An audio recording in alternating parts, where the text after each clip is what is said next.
નમસ્તે, નમસ્તે, નમસ્તે વાલા વિદ્યાર્થી મિત્રો.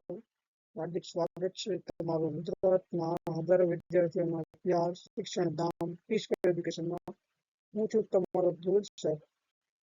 મિત્રો, જ્યારે આપણે કોમર્સ કે આર્ટ્સનો વિષય ભણવાની શરૂઆત કરીએ છીએ ત્યારે ઘણા બધા પ્રશ્નો મનમાં ઉદ્ભવતા હોય છે. એકાઉન્ટના પેલા મોટા દાખલા જોઈને પરસેવો છૂટી જતો, ઇકોનોમિક્સના સિદ્ધાંતો પકડા લાગવા કે સ્ટેટિસ્ટિક્સના સૂત્રો યાદ ન રહ્યા. આ બધી જ સમસ્યા મેં પોતે પણ એક વિદ્યાર્થી તરીકે જોઈ છે. પણ આજે હું તમને ખાતરી આપું છું કે હવે તમારી ચિંતા કરવાની બિલકુલ જરૂર નથી.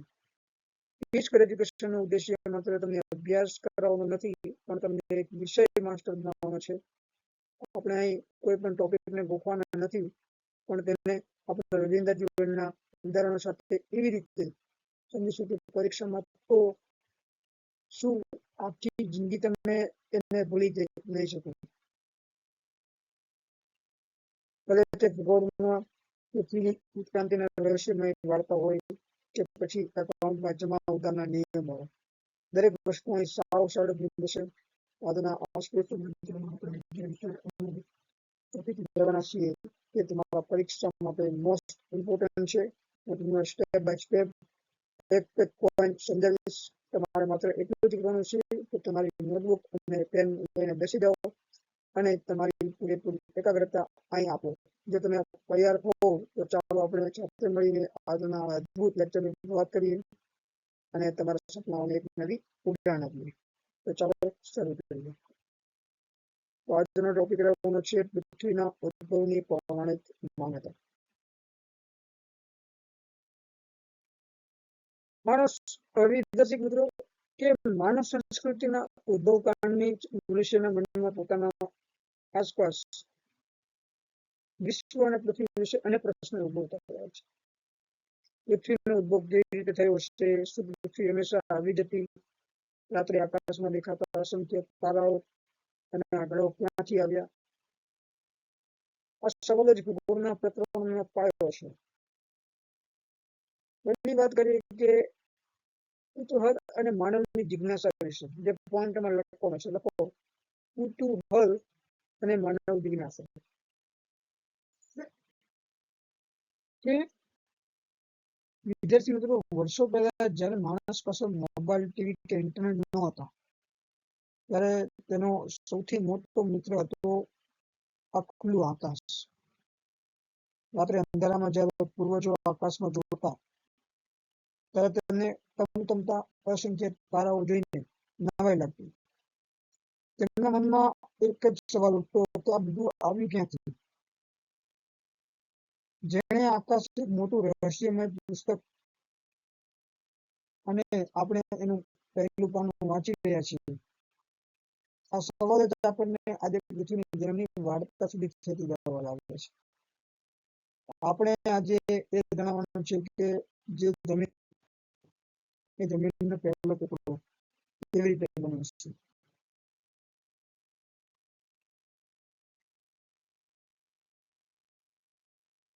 બીજી વાત લખો, પોઈન્ટ લખો કે પૌરાણિક કથાઓનું કલ્પના જગત. બીજો પોઈન્ટ તમારે યાદ રાખવાનો છે ઉદ્ભવ ક્રાંતિનો. પૌરાણિક કથાઓનું કલ્પનાના જગત.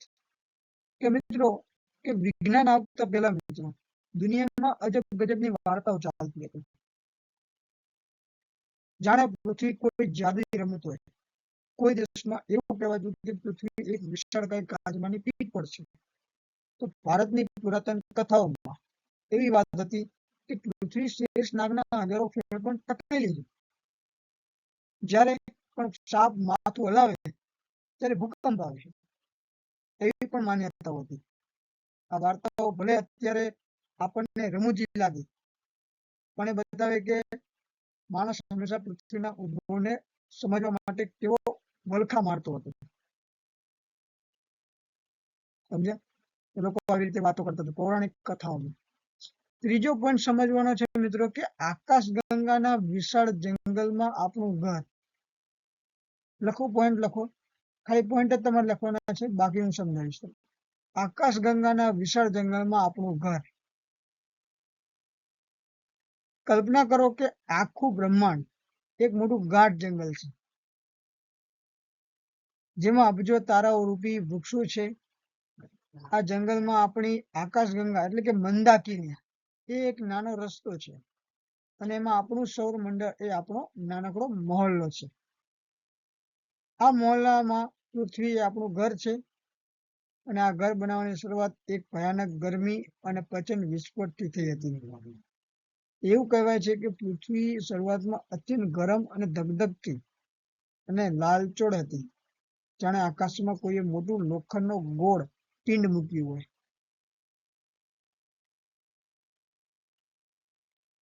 ચોથો પોઈન્ટ યાદ લખવાનો છે. ખાલી વાર્તા સ્વરૂપે તમને એક્સપ્લેન કરું છું, જેથી તમને ઇઝીલી તમે સમજી શકો. એક ધગધગતા ગોળામાંથી સુંદર ધરતીની સફર. સમયાંતરે ચેન્જ આવ્યું. એક ધગધગતા ગોળામાંથી સુંદર ધરતીની સફર. કે પૃથ્વીના જન્મની વાર્તા વિશે વાત કરીએ. એ આગમાંથી ઠંડક તરફ જવાની સફર થઈ. કરોડો વર્ષો સુધી પૃથ્વી પર માત્ર લાવા અને ગરમ વાયુનો રાજ હતું. ત્યાં ન તો કોઈ પક્ષી હતું, ન તો કોઈ ઝાડ, ન તો કોઈ માણસ. પણ પછી કુદરતે તેની જાદુઈ લાકડી ફેરવી અને પૃથ્વી ધીમે ધીમે ઠંડી પડવા લાગી. વાદળો બન્યા. હજારો વર્ષો સુધી વરસાદ પડ્યો, અને જે પૃથ્વી લાલ હતી તે ધીમે ધીમે આકાશ જેવી વાદળી બનવા લાગી. આ ઉત્ક્રાંતિ વાર્તા એટલી તો લાંબી છે કે મનુષ્યનો આખો ઇતિહાસ તેની સામે એક સેકન્ડનો જીવડો પણ નથી. પછી સમયાંતરે ચેન્જ આવવા માંડ્યું કે વૈજ્ઞાનિક તર્ક અને આધુનિક વિચારધારા આવવા માંડી. સમજ્યા? જેમ જેમ માણસ સમજણો થતો ગયો, તેને વાર્તાઓ છોડીને પુરાવાઓ શોધવાનું શરૂ કર્યું. સબૂત કે 18મી સદીમાં કાન્ટ નામનો વ્યક્તિ હતો, વૈજ્ઞાનિક, અને લાપ્લાસ જે બધા ભૂગોળવિદો હતા, જેવા જ્ઞાનના જાદુગરો આવ્યા, તેમણે કહ્યું કે પૃથ્વી કોઈ જાદુથી નથી બની, પણ અવકાશમાં રહેલા ધૂળ અને વાયુના વિશાળ વાદળો ગોળ ગોળ ફરતા હતા, અને એમાંથી આ ગ્રહો છૂટા પડ્યા, અને આ તર્ક જ આધુનિક ભૂગોળમાં પાયો બન્યો. આજે આપણે એ જ તર્કના આધારે પૃથ્વીના વિચળાયેલા તાંતણા ઉકેલવાના છીએ. હવે મિત્રો, હવે નીચેનો પોઈન્ટ આવે પૃથ્વી ઉદ્ભવની પૌરાણિક માન્યતા વિશે. જે વિદ્યાર્થી મિત્રો વિજ્ઞાન અને ટેલિસ્કોપ આવ્યા તે પહેલા દુનિયાભરમાં લોકો પૃથ્વીના જન્મ વિશે અજબ ગજબની વાતો કરતા. મીન્સ કે આ વાતો ભલે અત્યારે આપણને કાલ્પનિક લાગે, પણ તે આપણા પૂર્વજોની કલ્પના શક્તિનો એક અદ્ભુત નમૂનો છે. ચાલો આ પૌરાણિક સફરમાં આપણે નીકળીએ. તો ભારતીય પૌરાણિક માન્યતા શેષનાગ અને કાચબાની વાતો થતી હતી. ત્યારે પૃથ્વીના ઉદ્ભવની પૌરાણિક માન્યતાઓ એ હતી. પહેલી માન્યતા એ હતી કે ભારતીય પૌરાણિક માન્યતા એ હતી કે શેષનાગ અને કાચબાની વાતો કરતા હતા. બીજા દેશના લોકો કાચબાની વાતો, આપણા દેશમાં શેષનાગ. તો મિત્રો કે ભારતીય સંસ્કૃતિમાં પૃથ્વીના ઉદ્ભવ અને તેના ટકી રહેવા પાછળ એક બહુ જ પ્રચલિત માન્યતા હતી. એવું કહેવાતું હતું કે આખી પૃથ્વી પર એક વિશાળકાય શેષનાગના હજારો ફેણ પર ટકેલી છે. એટલું જ નહીં, પણ પૌરાણિક કથાઓમાં એવી પણ વાત આવતી કે આ પૃથ્વી એક મોટા કાચબા એટલે કે કુર્મ ની પીઠ પર ગોઠવાયેલી છે, અને તે કાચબો ચારેય દિશામાં ઉભેલા 4 દિગ્ગજ હાથીઓ પર ટકેલો છે. જ્યારે આમાંથી કોઈ પણ પ્રાણી હલચલ કરે ત્યારે તે પૃથ્વી પર ભૂકંપ આવે, તેવી લોકોની શ્રદ્ધા હતી. બીજી વાતો એ હતી કે અન્ય દેશોની વિદેશી માન્યતાઓ કેવી હતી. બીજા દેશના લોકો કેવી માન્યતા રાખતા હતા. આ તો ભારતની વાત શેષનાગ વાળી. તો કે માત્ર મિત્રો વાત કરીએ કે ભારતમાં જ નહીં, પણ દુનિયાના ખૂણે ખૂણે પૃથ્વી વિશે અલગ અલગ વાતો હતી. પેલી વાત કરીએ કે ગ્રીક દેશની સાંસ્કૃતિક વિશે વાત કરીએ કે ગ્રીસના લોકો માનતા હતા કે એટલાસ નામનો એક શક્તિશાળી દેવ હતો. એ પૃથ્વીને પોતાના ખભા ઉપર ઉચકીને ઉભો કરશે. ચાઇનાના લોકોની માન્યતા એવી છે કે ચીનમાં એવી માન્યતા હતી કે પાનકુ નામનો એક આદિ પુરુષ, શું નામ છે એનું નામ? પાનકુ. ખાવાના પાનની વાત નથી કરતો, વ્યક્તિનું નામ છે પાનકુ. એક આદિ પુરુષ હતો જેણે એક ઈંડામાંથી બહાર આવીને આખી દુનિયા, આખી પૃથ્વી અને આકાશને અલગ કરી આવ્યું, એવી એની માન્યતા હતી એ દેશની. તમને પણ રમૂજી લાગે શું આવે. પછી એવી પણ માન્યતા હતી, ધાર્મિક ગ્રંથોના દ્રષ્ટિકોણ મુજબ આપણે કહી દઈએ કે વિશ્વના મોટા ભાગના જે ધર્મ ગ્રંથો હતા અને પૃથ્વીના ઉદ્ભવના ઈશ્વરની એક જાદુઈ રચના માનવામાં આવી. એવું માનવામાં આવતું કે ભગવાન માત્ર થોડા દિવસોમાં પોતાની શક્તિથી આખી સૃષ્ટિ, પૃથ્વી, સૂર્ય અને ચંદ્ર બનાવી દીધા. અને આ માન્યતા મુજબ પૃથ્વી કે બ્રહ્માંડનું કેન્દ્ર છે અને બાકીનું બધું તેની આસપાસ ફરે છે. ચોથી બાબત હતી કે કલ્પના અને વાસ્તવિક વચ્ચેનું સેતુ વિશે વાત કરી. સમજ્યા કે આ બધી પૌરાણિક માન્યતાઓ આપણને એ શીખવે છે કે મનુષ્ય હંમેશા પોતાની આસપાસની દુનિયાને સમજવા માટે મથતો રહ્યો છે. તે સમયે આપણી પાસે વિજ્ઞાન ન હતું, એટલે આપણે વાતો બનાવી, પણ આ વાતો જ વિજ્ઞાનના દરવાજા ખોલ્યા. ડિસ્કશનના કારણે ધીમે ધીમે લોકોએ જોયું કે પૃથ્વી કોઈ પ્રાણી પર ટકેલી નથી, પણ તે તો અવકાશમાં ગુરુત્વાકર્ષણને કારણે લટકેલી છે. હવે વાત કરીએ કે પૃથ્વીના ઉદ્ભવ અંગેના વિવિધ સિદ્ધાંતો વિશે. આજ આખો પોઈન્ટ આપણે સમજ્યા. વિદ્યાર્થી મિત્રો, કે પૃથ્વીનો જન્મ કેવી રીતે થયો એ જાણવા માટે દુનિયાભરના વિદ્વાનોએ વર્ષો સુધી મંથન કર્યું. આ સિદ્ધાંતને આપણે 3 મુખ્ય ભાગમાં વહેંચી શકીએ.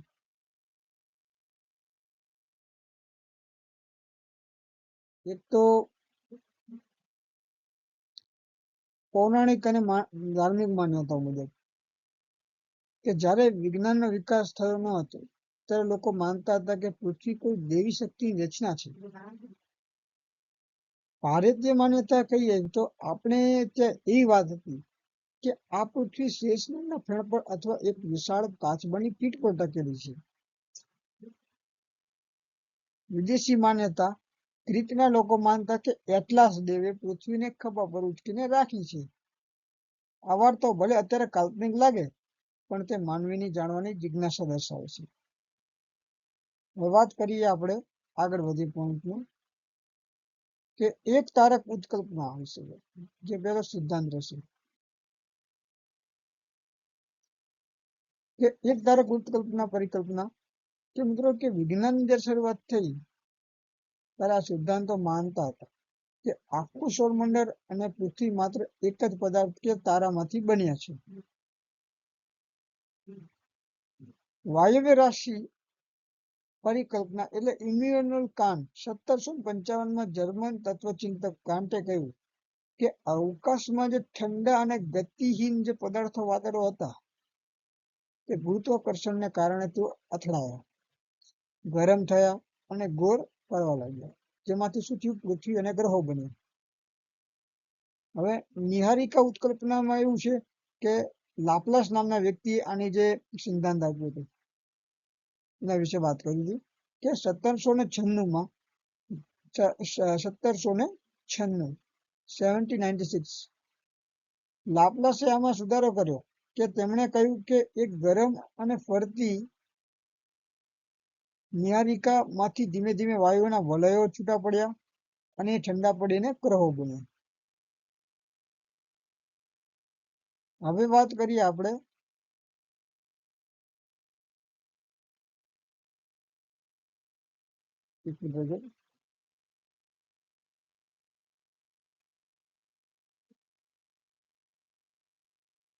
યુગ્મ તારક ઉત્કલ્પના વિશે.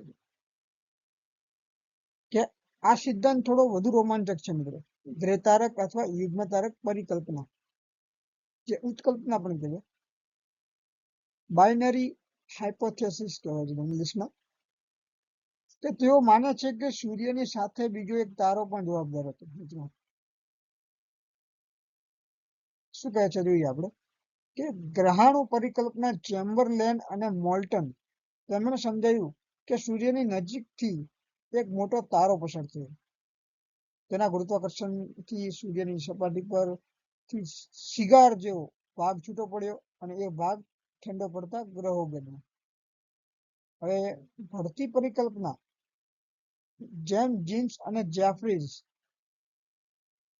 આ સિદ્ધાંત મુજબ સૂર્ય અને આવનારા તારા વચ્ચેની ભરતી જેવી પ્રક્રિયાથી ગ્રહોનું નિર્માણ થયું, જે અમે દર્શાવ્યું હતું. હવે ચોથો જે સિદ્ધાંત છે મિત્રો એ છે લખવાનો તમારો આધુનિક સિદ્ધાંત જે છે બિગ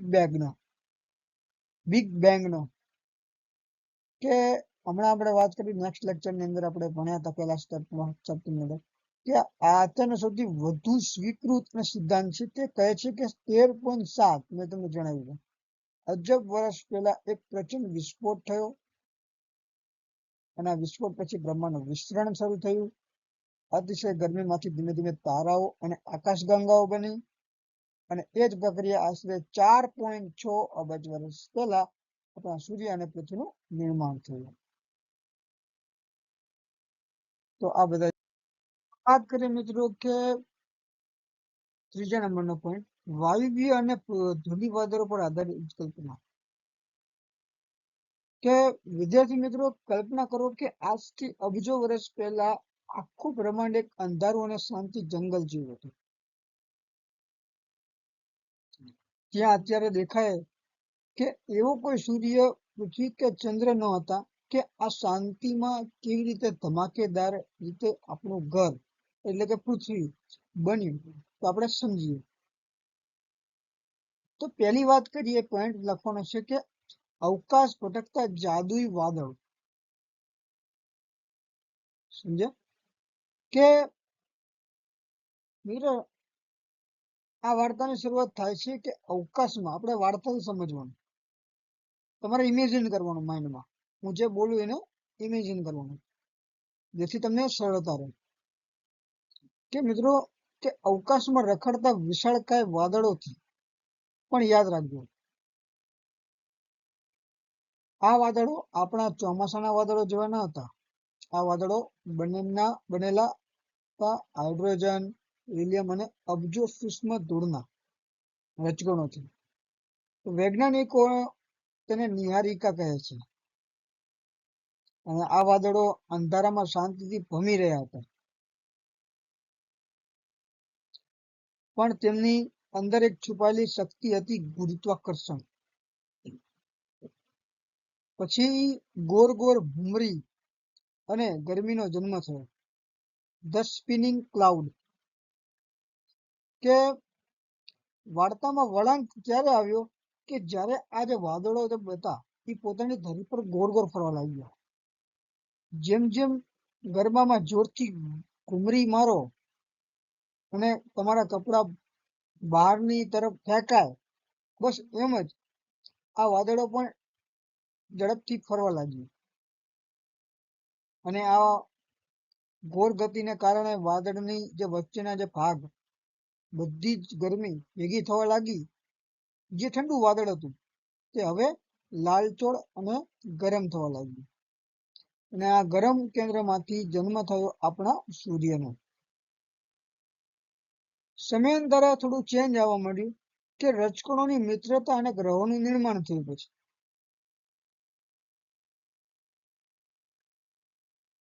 એક્રેશન પ્રોસેસ કે મિત્રો હવે સૂર્યની આસપાસ હજુ પણ પેલી ધૂળ અને વાયુઓના ગોળ ફરી રહ્યા હતા અને આજે ધૂળના જે રજકણો એકબીજાની નજીક આવ્યા અને તેમની વચ્ચે મિત્રતા થઈ, એટલે કે તેઓ એકબીજા સાથે વળગવા લાગ્યા. ભૂતની જેમ વળગવા લાગ્યા એવી રીતે નહીં, એક સાથે કોમ્બિનેટ થવા લાગ્યા. કે નાના રજકણોમાંથી કાંકરા બન્યા અને કાંકરામાંથી મોટા પથ્થરો બન્યા અને પથ્થરોમાંથી પહાડો જેવા મોટા મોટી પ્લેટોનેસિમલ્સ બન્યા. ત્યાં પથ્થરો એકબીજા સાથે અથડાતા ગયા અને મોટા થતા ગયા, જેમાંથી છેવટે આપણી પૃથ્વી અને બીજા ગ્રહો તૈયાર થયા. હવે એક વ્યક્તિ હતો, સમયાંતરે ચેન્જ આવ્યું કે ઓટો સ્પીડ, રશિયન હતો વ્યક્તિ, જાદુગર, કે સમયાંતરે થોડું ચેન્જ આવ્યું. 1943 જે રશિયન વૈજ્ઞાનિક હતા ઓટો સ્મિથ અને જર્મનીના કાર્લ વિજાસ્કરે એક નવો રંગ પૂર્યો. તેમણે કહ્યું કે જ્યારે સૂર્ય બ્રહ્માંડમાં મુસાફરી કરતો હતો ત્યારે તેણે પોતાની આસપાસ રહેલા વાયુ અને ધૂળના વાદળોને પોતાની ગુરુત્વાકર્ષણથી પકડી લીધા અને આ વાદળો સૂર્યની આસપાસ એક થાળી જેવી રચનામાં ગોઠવાઈ ગયા અને એ થાળીમાં રહેલા કચરામાંથી જે ધીમે ધીમે આપણા બધા ગ્રહો કોતરાઈને બહાર આવ્યા. સમયાંતરે થોડું ચેન્જ આવ્યું, આગમાંથી રાખ અને રાખમાંથી ધરતી બની. તો વિદ્યાર્થી મિત્રો, આ વાર્તાનો સૌથી મોટો બોધ એ છે કે આપણે એ આપણી પૃથ્વી હકીકતમાં તારાઓની ધૂળ એટલે કે સ્ટાર ડસ્ટ માંથી બનેલા છે. જે ધૂળના રજકણો એક સમય અવકાશમાં રખડતા હતા તે આજે આપણી જમીન પર, પહાડો અને આપણા શરીરનો ભાગ છે. આ સિદ્ધાંત આપણને સમજાવે છે કે પૃથ્વીનો ઉદ્ભવ એક કોઈ અસ્કામત નહીં પણ એક જ સુંદર અને વ્યવસ્થિત પ્રક્રિયા હતી.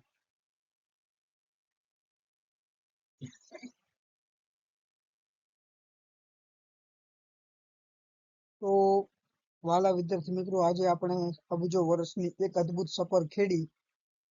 આપણે જોયું કે કેવી રીતે એક નાનકડા આદિ બિંદુમાં વિસ્ફોટ થયો, કેવી રીતે વાયુ અને ધૂળના વાદળોમાંથી સૂર્ય અને ગ્રહો બન્યા, કેવી રીતે આપણી પૃથ્વી એક ધગધગતા ગોળામાંથી આપણું સુંદર ઘર બની.